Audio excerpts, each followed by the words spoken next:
ನಮಸ್ಕಾರ. ಅಗನ್ಯ ಯೂಟ್ಯೂಬ್ ಚಾನಲಿಗೆ ನಿಮಗೆಲ್ಲ ಆತ್ಮೀಯ ಸ್ವಾಗತ. ಚಾನಲ್ ಒಳಗಡೆ ಬರ್ತಾ ಇದ್ದೀರಾ, ಬಲಗಾಲಿಟ್ಕೊಂಡು ಬನ್ನಿ. ಇವತ್ತು ಕೇಳ್ತಿದ್ದೀರಾ ಮಾಡ್ರನ್ ಮಂದಿಯ 9ನೇ ಅಧ್ಯಾಯ, ನಿಧಿಯ ಬೇಟೆ 1.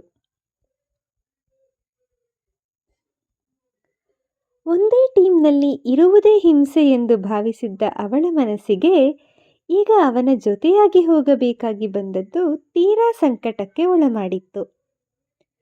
ಸಾಮಾನ್ಯವಾಗಿ ಪರಿಚಿತರೊಂದಿಗೆ ಮಾತನಾಡಲು ಹಿಂಜರಿಯುತ್ತಿದ್ದ ಚಿನ್ನು ಅಲ್ಲಿದ್ದ ಅಪರಿಚಿತರಿಗೆ ಅವನೊಟ್ಟಿಗೆ ಹೋಗಲು ತನಗೆ ಇಷ್ಟವಿಲ್ಲ ಎಂದು ಹೇಳುವ ಪ್ರಯತ್ನ ಕೂಡ ಮಾಡಲಿಲ್ಲ. ಅದೂ ಅಲ್ಲದೆ ಕೆಲವೇ ಕ್ಷಣಗಳ ಹಿಂದೆ ತನ್ನ ನಡವಳಿಕೆಯಿಂದ ಬೇಸರಗೊಂಡು ಮೌನವಾಗಿದ್ದವನು ಹೇಗೋ ಮತ್ತೆ ಖುಷಿಯಾಗಿದ್ದಾನೆ. ಈಗ ನಾನು ಇಲ್ಲದ್ದು ಹೇಳಿ ಪುನಃ ಅವನನ್ನು ಈ ಸಮಯದಲ್ಲಿ ಮೌನವಾಗಿಸುವುದು ಸರಿಯಲ್ಲ ಎನಿಸಿತು ಅವಳಿಗೆ. ಏಕೋ ಏನೋ ಅವನ ಖುಷಿಯನ್ನೇ ಬಯಸುತ್ತಿತ್ತು ಅವಳ ಮನಸ್ಸು. ತಾನು ಹೇಳಿದ ತಕ್ಷಣ ಮರುಮಾತಾಡದೆ ಒಪ್ಪಿಕೊಂಡ ಚಿನ್ನುವಿನ ನಡೆಗೆ ಅದಾಗಲೇ ಅವನ ಮನಸ್ಸು ಕುಣಿಯುತ್ತಿತ್ತು. ಅಲ್ಲ, ಮೋಹಿನಿ ಥರ ಬಟ್ಟೆ ಹಾಕೋದು ಮಾತ್ರ ಗೊತ್ತಾ ಅಥವಾ ಸ್ಕಿಲ್ಸ್ ಕೂಡ ಇದೆಯಾ? ಮೋಹಿನಿ ಥರ ಹಾರಾಡೋಕ್ಕೂ ಬರುತ್ತಾ? ಸುಮ್ಮನಿರಲಾರದೆ ಕೇಳಿದನು ಆದಿ. ಏನು? ಹಾಗಲ್ಲ, ಈ ರೀತಿ ನಡೆದುಕೊಂಡು ಹೋಗಿ ಹುಡುಕೋದಕ್ಕಿಂತ ನಿಮಗೆ ಹಾರಕ್ಕೆ ಬರೋದಿದ್ರೆ ಸ್ವಲ್ಪ ಸುಲಭ ಆಗ್ತಿತ್ತು ಅಂತ ಕೇಳಿದೆ ಅಷ್ಟೆ. ಆ ಸಮಯದಲ್ಲಿ ಅವನ ಮನಸ್ಸಿನಲ್ಲಿ ಆಗುತ್ತಿದ್ದ ಖುಷಿಗೆ ಈ ರೀತಿ ಅರ್ಥವಿಲ್ಲದೆ ಇನ್ನೇನೇನು ಮಾತನಾಡುತ್ತಿದ್ದನೋ ಗೊತ್ತಿಲ್ಲ. ಸದ್ಯಕ್ಕೆ ಅವನ ಕೈಯಲ್ಲಿದ್ದ ಫೋನ್ ರಿಂಗ್ಗೆ ಈ ಮಾತುಗಳು ನಿಂತವು. ಓಕೆ ಬ್ರೋ, ಈಗಲೇ ಬರ್ತೀವಿ ಎಂದು ಕಾಲ್ ಕಟ್ ಮಾಡಿದನು. ಅವರಿಗೆ ಸೆಮಿನಾರ್ ಹಾಲ್ ಸಿಕ್ಕಿದೆ ಅಂತೆ, ಲೈಬ್ರರಿ ಎದುರಿಗೆ ಬನ್ನಿ ಎಂದರು. ನೀವು ಹೇಗಿದ್ರೂ ಪುಸ್ತಕದಲ್ಲೇ ಮುಳುಗಿರ್ತೀರಲ್ಲ, ಈ ಕಾಲೇಜಲ್ಲಿ ಲೈಬ್ರರಿ ಎಲ್ಲಿದೆ ಅಂತ ನಿಮಗೆ ಗೊತ್ತಿದೆ ತಾನೇ ಎಂದು ಕೇಳಿದನು. ಬನ್ನಿ ಹೋಗೋಣ ಎಂದಷ್ಟೇ ಹೇಳಿ ಮುಂದೆ ನಡೆದಳು ಚಿನ್ನು. ಅದೇ ನಿಮ್ಮ ತವರ ಮನೆ ಅಂತ ಕೇಳ್ಪಟ್ಟಿದ್ದೇನೆ, ದಿನ ಅಲ್ಲೇ ಹೋಗ್ತೀರಾ? ಸ್ವಲ್ಪ ಅಕ್ಕಪಕ್ಕ ನೋಡೋದು ಕಲೀರಿ. ನಾನು ಆ ಥರ ಅಕ್ಕಪಕ್ಕ ಎಲ್ಲ ನೋಡಲ್ಲ. ನನ್ನ ಗುರಿ ಏನಿದೆ ಅದಷ್ಟೇ ನನ್ನ ಕಣ್ಣಿಗೆ ಕಾಣಿಸೋದು. ಈ ವಿಚಾರದಲ್ಲಿ ನೀವು ಒಂದೇ ನೋಡಿ. ನಾನು ಅಷ್ಟೇ, ನನಗೆ ಬೇಕಾಗಿರೋದು ಬಿಟ್ಟು ಬೇರೆ ಎಲ್ಲೂ ನೋಡಲ್ಲ ಎಂದು ಅವಳ ಮುಖವನ್ನೇ ದಿಟ್ಟಿಸಿ ನೋಡುತ್ತಾ ನಡೆಯುತ್ತಿದ್ದನು. ತೀರಾ ನೇರವಾಗಿ ಅಲ್ಲದಿದ್ದರೂ ತನ್ನ ಮನಸ್ಸಿನಲ್ಲಿ ಇರುವುದನ್ನು ಅವಳಿಗೆ ಮುಟ್ಟಿಸಬೇಕೆಂದು ಹೇಳಿದನು. ಹೇಳಿದ್ದು ಅವಳಿಗೆ ಮುಟ್ಟಲಿಲ್ಲ ಎಂದೇನೂ ಅಲ್ಲ, ಅರ್ಥವಾಗಲಿಲ್ಲ ಎಂದೂ ಅಲ್ಲ. ಆದರೆ ಅರ್ಥವಾಗಿದ್ದನ್ನು ಒಪ್ಪಿಕೊಳ್ಳಲು ಅವಳೇಕೋ ಸಿದ್ಧವಿರಲಿಲ್ಲ. ಅವಳ ಮನಸ್ಸಿನ ಗೊಂದಲವನ್ನೂ ಲೆಕ್ಕಿಸದೆ ತಮ್ಮ ಪಾಡಿಗೆ ತಮ್ಮ ಕೆಲಸವನ್ನು ಮಾಡುತ್ತಿದ್ದ ಅವಳ ಕಾಲುಗಳು ಸೆಮಿನಾರ್ ಹಾಲ್ ಪ್ರವೇಶಿಸಿದವು.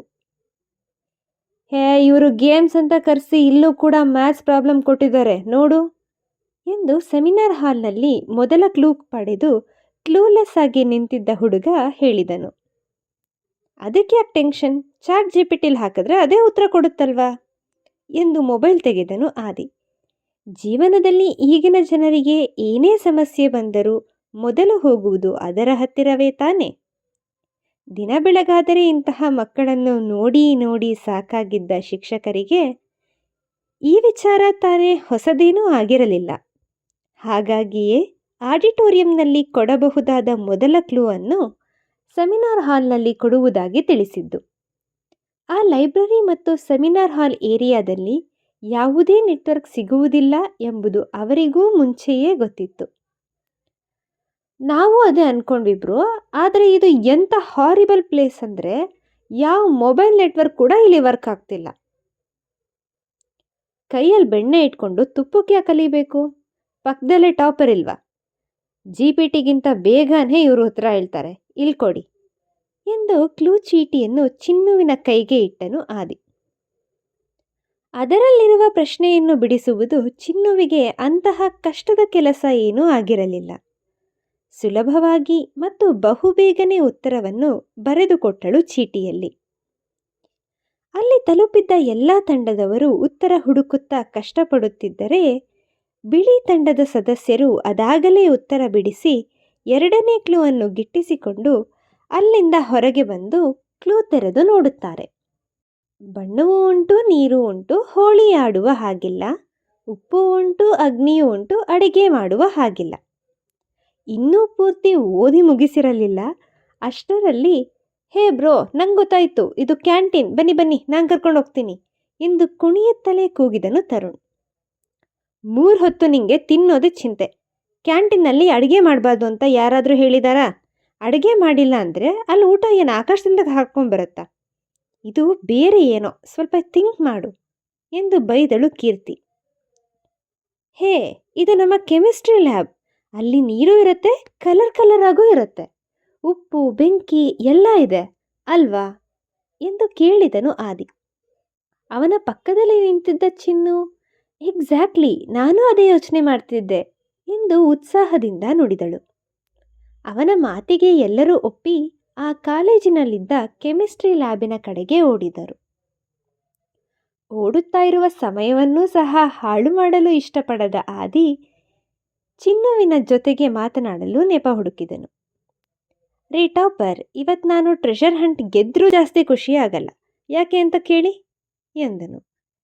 ಸುಮ್ಮನೆ ಖುಷಿಯಾಗಲ್ಲ ಎಂದು ಒಂದು ವಾಕ್ಯವನ್ನು ಪೂರ್ಣಗೊಳಿಸಿ ಬಿಟ್ಟರೆ ಎಲ್ಲಿ ಅವಳು ಸರಿ ಎಂದು ಸುಮ್ಮನಾಗಿ ಬಿಡುತ್ತಾಳೋ ಎಂಬ ಭಯದಿಂದ ಅವನೇ ಕಡೆಯಲ್ಲಿ ಯಾಕೆ ಎಂದು ಕೇಳಿ ಎಂಬ ಸಲಹೆಯನ್ನು ಕೊಟ್ಟನು. ಕೊಟ್ಟ ಸಲಹೆಯನ್ನು ತೆಗೆದು ಹಾಕಲಾರದೆ ಯಾಕೆ ಎಂದು ಕೇಳಿದಳು ಚಿನ್ನು. ಈಗ ತಾನೇ ಖುಷಿಯಿಂದ ನಿಮ್ಮ ಮುಖದ ಮೇಲೆ ಬಂದ ನಗುವನ್ನು ನೋಡಿದ್ನಲ್ಲ, ಅದಕ್ಕಿಂತ ಜಾಸ್ತಿ ಖುಷಿ ಇವತ್ತು ಬೇರೆ ಏನೂ ಆಗಕ್ಕೆ ಸಾಧ್ಯನೇ ಇಲ್ಲ ಎಂದನು ನಸುನಗುತ್ತಾ.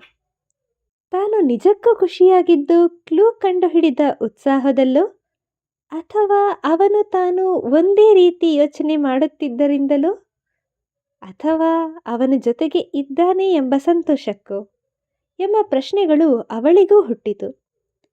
ಈ ಆಟವನ್ನು ಅವಳು ಮನಸ್ಸಿಗೆ ಅಷ್ಟಾಗಿ ಹಚ್ಚಿಕೊಂಡಿರದ ಕಾರಣ ಬಹುಶಃ ಅದರಿಂದ ತನಗೆ ಖುಷಿ ಆಗಿರುವುದಿಲ್ಲ ಎಂಬುದು ಅವಳಿಗೂ ಗೊತ್ತಿತ್ತು.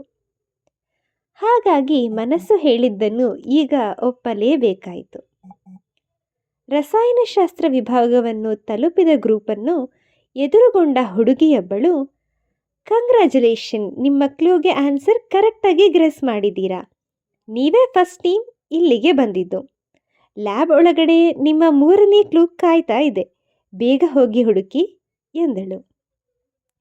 ಆಟದಲ್ಲಿ ಗೆಲ್ಲಬೇಕು ಎಂಬ ಕಾತುರ ಎಲ್ಲ ಮಕ್ಕಳ ಕಣ್ಣಿನಲ್ಲಿಯೂ ಇತ್ತು. ಲ್ಯಾಬ್ನ ಒಳಗಡೆ ಓಡಿದ್ದೇ ತಡ ಸಿಕ್ಕ ಜಾಗದಲ್ಲಿ ತಡಕಾಡಿ ಕ್ಲೂ ಹುಡುಕಲು ಶುರು ಮಾಡಿದರು. ಲ್ಯಾಬ್ನಲ್ಲಿ ಇಟ್ಟಿದ್ದ ಕೆಮಿಕಲ್ಗಳ ಕಪಾಟಿನ ಹತ್ತಿರ ನಿಂತು ಅವುಗಳ ಮಧ್ಯೆ ಇರಬಹುದಾದ ಕ್ಲೂ ಚೀಟಿಯನ್ನು ಹುಡುಕುತ್ತಿದ್ದ ಚಿನ್ನುಗೆ, ಹೇ, ನನಗೆ ಸಿಕ್ತು ಎಂಬ ಸಾಕ್ಷಿಯ ಧ್ವನಿ ಕೇಳಿಸಿತು. ಇನ್ನೇನು ತಿರುಗಿ ನೋಡಬೇಕು ಎನ್ನುವಷ್ಟರಲ್ಲಿ ಪಕ್ಕದಲ್ಲಿ ನಿಂತಿದ್ದ ತರುಣ್ ಕೈ ತಾಕಿ ಕಪಾಟಿನಲ್ಲಿ ಇಟ್ಟಿದ್ದ ಡೈಲ್ಯೂಟ್ HCl ಹೈಡ್ರೋಕ್ಲೋರಿಕ್ ಆಸಿಡ್ ಬಾಟಲಿ ಬಿದ್ದು ಅದರಲ್ಲಿದ್ದ ಸ್ವಲ್ಪವೇ ಕೆಮಿಕಲ್ ಚಿನ್ನುವಿನ ಕಾಲಿನ ಮೇಲೆ ಚೆಲ್ಲಿ ಹೋಯಿತು. ಅಮ್ಮ ಎಂದು ಅವಳು ಕೂಗಿದ್ದು ಕೇಳಿ ಓಡಿ ಬಂದ ಆದಿ ಅಲ್ಲೇ ಇದ್ದ ಸಿಂಕಿಂದ ನೀರು ಹಿಡಿದು ಮೊದಲು ಅವಳ ಕಾಲನ್ನು ಸ್ವಚ್ಛ ಮಾಡುತ್ತಾ, ಸ್ವಲ್ಪನೂ ಸೆನ್ಸ್ ಇಲ್ವಾ, ಏನಾದರೂ ಆಗಿದ್ರೆ ಎಂದು ತರುಣ್ನ ಕೋಪದಲ್ಲಿ ನುಂಗಿ ಹಾಕುವಂತೆ ಬೈಯಲು ಶುರು ಮಾಡುತ್ತಿದ್ದಂತೆ ಅವನ ಕೋಪ ನೋಡಿ ಇನ್ನು ಸುಮ್ಮನಿದ್ದರೆ ಎಲ್ಲಿ ಏನು ಮಾಡಿಬಿಡುತ್ತಾನೋ ಎಂದು ಹೆದರಿದ ಚಿನ್ನು, ಅವರೇನೂ ಮಾಡಲಿಲ್ಲ, ನನ್ನ ಕೈತಪ್ಪಿ ಬಿದ್ದಿತು ಎಂದು ಬಿಟ್ಟಳು. ಅದು ತುಂಬ ಹಳೆಯ ಕೆಮಿಕಲ್ ಆಗಿದ್ದರಿಂದಲೂ ಡೈಲ್ಯೂಟ್ ಆಸಿಡ್ ಆಗಿದ್ದರಿಂದಲೂ ಅವಳಿಗೆ ಹೆಚ್ಚಿನ ತೊಂದರೆ ಏನೂ ಆಗಿರಲಿಲ್ಲ. ಅವಳ ದಂತದ ಬಣ್ಣದ ಕಾಲು ಸ್ವಲ್ಪ ಕೆಂಪಗೆ ಊದಿಕೊಂಡಿತು. ತನ್ನ ಮೇಲೆ ಇದ್ದ ಎಲ್ಲರ ಗಮನವನ್ನು ತಿರುಗಿಸುವ ಸಲುವಾಗಿ, ಎಲ್ಲಿ ಸಾಕ್ಷಿ, ನೆಕ್ಸ್ಟ್ ಕ್ಲೂ ಏನಿದೆ ನೋಡೋಣ ಎಂದು ಚೀಟಿ ಓದಲು ಶುರು ಮಾಡಿದಳು. ಉಶ್, ಗೆಜ್ಜೆ ಸದ್ದಿಗೆ ಹೆದರಬೇಡಿ. ಮಾತಿಗಿಂತ ಹೆಜ್ಜೆಗಳಿಗೆ ಬೆಲೆ ಇರುವ ಕೋಣೆಯಲ್ಲಿ ಯಾರೂ ಓಡುವುದಿಲ್ಲ. ಆದರೂ ಎಲ್ಲರೂ ಕಾಲು ನೋವಿನಿಂದ ಹೊರಬರುತ್ತಾರೆ. ಈ ಕ್ಲೂ ಇವರನ್ನ ಮುಂದೆ ಎಲ್ಲಿ ಕರ್ಕೊಂಡು ಹೋಗುತ್ತೆ? ಗೆಸ್ ಮಾಡಿ. ನಿಮ್ಮ ಕಮೆಂಟ್ಗಾಗಿ ಎದುರು ನೋಡ್ತಾ ಇರ್ತೀನಿ, ಕಾಯ್ತಾ ಇರ್ತೀರಾ ಅಂತ ಅಂದ್ಕೊಂಡಿರ್ತೀನಿ. ಮುಂದಿನ ಸಂಚಿಕೆಯನ್ನು ಆದಷ್ಟು ಬೇಗ ಪ್ರಕಟ ಮಾಡ್ತೀವಿ. ಚಾನಲ್ನ ಸಬ್ಸ್ಕ್ರೈಬ್ ಮಾಡಿಕೊಂಡು ಕಾಯ್ತಾ ಇರಿ. ಕಥೆಯನ್ನು ಪೂರ್ತಿ ಕೇಳಿದ್ದಕ್ಕಾಗಿ ಧನ್ಯವಾದಗಳು.